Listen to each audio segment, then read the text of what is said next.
Welcome to the Wonderland tutorial. In this video I'm going to go over how to play the game of Wonderland, how to play each type of card, how to set up a game, and how does a turn look like for you in the game of Wonderland. Let's start off by going over the types of cards. In Wonderland there are three types of cards: champion cards, spell cards, and handler cards. Champion cards. Champion cards are one of the key cards in Wonderland, as they are the cards that will be doing damage to your opponent. Let's look at each component of a champion card. The first thing you'll see is the card's name. This indicates what the card is called, as well as if it's going to be referenced on other card effects, usually in quotations.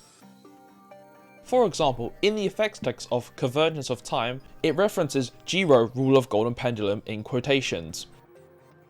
Next is the champion's level, which is indicated by how many filled in circles there are underneath its name. For example, Damien the Dark One is a level 3 champion. The level of a champion indicates how powerful it is, so the higher level the champion, the more powerful it's going to be. If a champion has a line across its level, this means it's a special summon champion, and cannot be played normally, and can only be played through certain cards. For example, to summon Jiro, you need to play the card Dark Pendulum Ritual to special summon him. Next is a champion's attribute. This tells you what type of champion it is.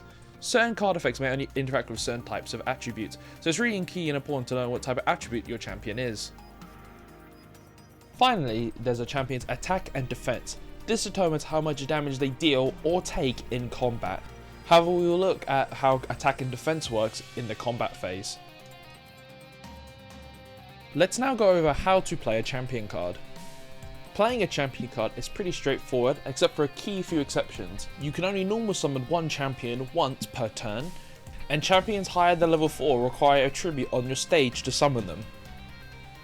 In this example, I could normal summon Damien the Dark One, however I could not tribute summon Temporius as I don't have any champions on my stage.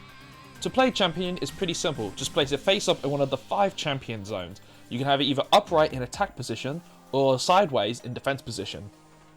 To tribute summon is also pretty simple. Depending on the level of a champion, you must send champions from your stage straight to the graveyard. Level 5 champions require 1 tribute, level 6 and 7s require 2, level 8 require 3, level 9s require 4 tributes, and level 10 champions require 5 tributes. To tribute summon, you send the right amount of champions from your stage to the graveyard. Again, you can have it come in either attack or defense position. So in this situation, if I had 2 more champions on my stage, I could tribute them to summon Venom Blade from my hand. Next up is spell cards. Spell cards are powerful one-time use effects that will change the course of a game. As well, spells come in a variety of types, and thus have different ways they are played. Reading a spell card is very similar to a champion card, except for 2 main exceptions. Underneath the spell's name is its type. This indicates what type of spell it is. There are 4 types of spell cards: normal, continuous, equip, and trigger cards. Let's go over how each of them work and how to play them. Normal or dark normal spells are one-time use effects, so once you play them, you resolve its effect, then put it into your graveyard. Continuous and dark continuous spells stay on the stage once they have been activated.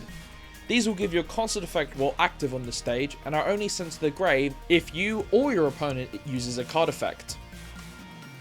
Then there are equipped spell cards. These cards act like continuous spells as they stay on the stage when activated, but must be equipped to a champion on the stage, and thus you cannot play an equipped spell if there is no champion on the stage to equip to. These spells will give effects to the equipped champion based on a card. For example, Path of the Dragon gives the equipped champion plus 500 attack and defense points, and also is a dragon. If the champion is removed from the stage, the equipped spell is sent to the graveyard, but if the equipped spell is removed, the champion stays. Then finally, there are trigger spell cards. Trigger spell cards are unique in the fact that they are first played face down, and they can be activated at any point by turning them face up, even during your opponent's turn. Note, you cannot activate a trigger card the same turn you played it face down, so you must wait 1 full turn to activate it. The last card type is handler cards. Handler cards overall have a wild game-changing effect, and some of them might even have you flip a coin to decide the result of the effects. Reading a handler card is the exact same as reading other types of cards, as its name and effects text is in the same position as a spell card. Handler cards are played the same way as spell cards. You activate them from your hand onto the stage, resolve their effect, and send them straight to the grave.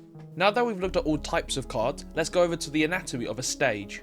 In WONDRLND, your board is called the stage. Your stage is also comprised of multiple zones. Each zone determines where specific cards will go or where certain cards need to be.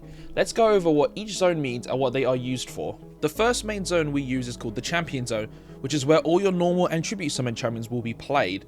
As you probably noticed, there are only 5 of these zones, meaning you can only have 5 champions on your stage at one time.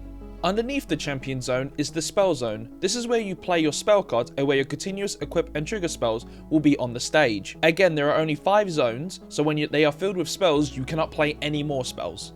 On the left hand side is the handler zone, where you place your activated handler cards. Underneath that is where your extra deck will be. This is where all your extra deck champions will go, like Union or SL champions. On the right hand side of the stage at the bottom right is the deck zone. This is where your deck will be placed face down. Above that is your graveyard. This is where your destroyed champions, activated or destroyed spells, and handler cards will go. This should always be face up and is open for both you and your opponent to look through. Be careful not to change the order of your graveyard, as the order of your grave matters for certain card effects. Above the graveyard is the banish zone. This acts the same as your graveyard in the fact that you can't change the order and everyone has access to them, but it's for where your removed from game cards will go.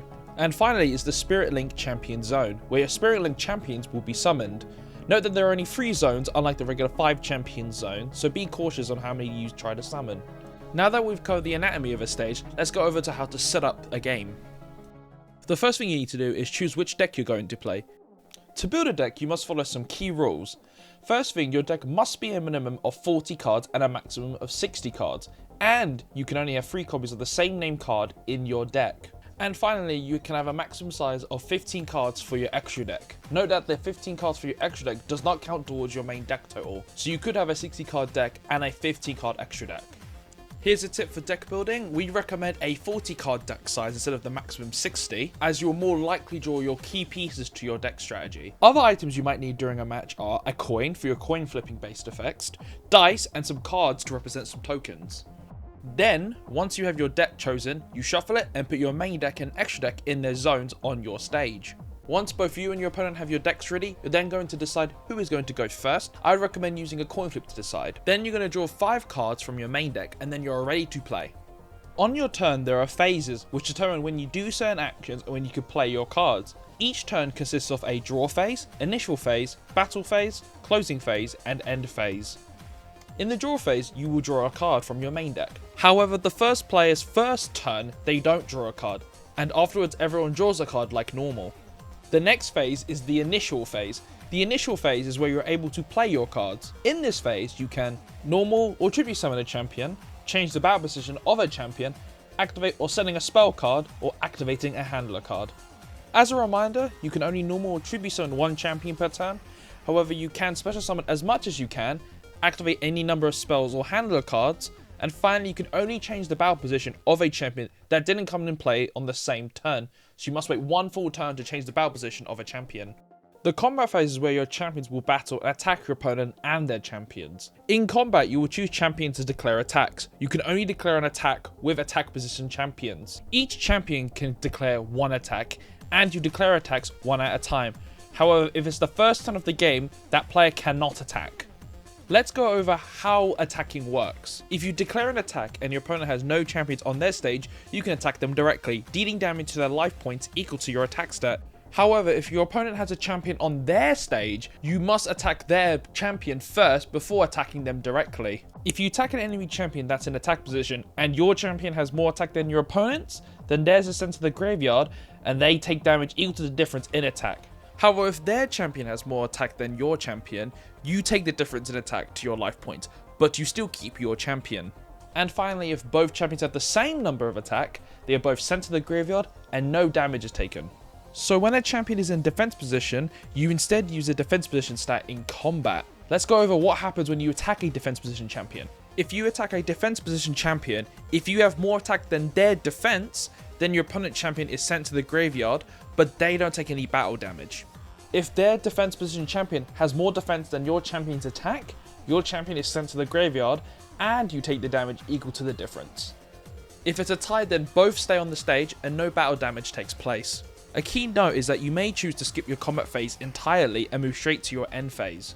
Next up is the closing phase, where you can take the same actions as you did in your initial phase. This pretty much acts as the same as the initial phase, just after the combat phase. However, any action that was limited to a once per turn can't now be done in this closing phase if you did it in the initial phase. For example, if you normal summoned a champion, or if you used a card effect that is hard limited to once per turn. As well, you cannot change the battle position of a champion that attacked in the combat phase. Then finally, it's the end phase, where you end your turn. In this phase, you would resolve any end of turn effects. As well, if you have 6 or more cards in your hand, you must discard cards from your hand into your grave until you have 6 cards. And that's the end of the tutorial. If you have any more rules questions or want to read more about them, you can find all the rules in a Wonderland rulebook or on their website. Just head over to wonderland.com and click on the How to Play tab. I hope you found this tutorial useful and enjoy the game.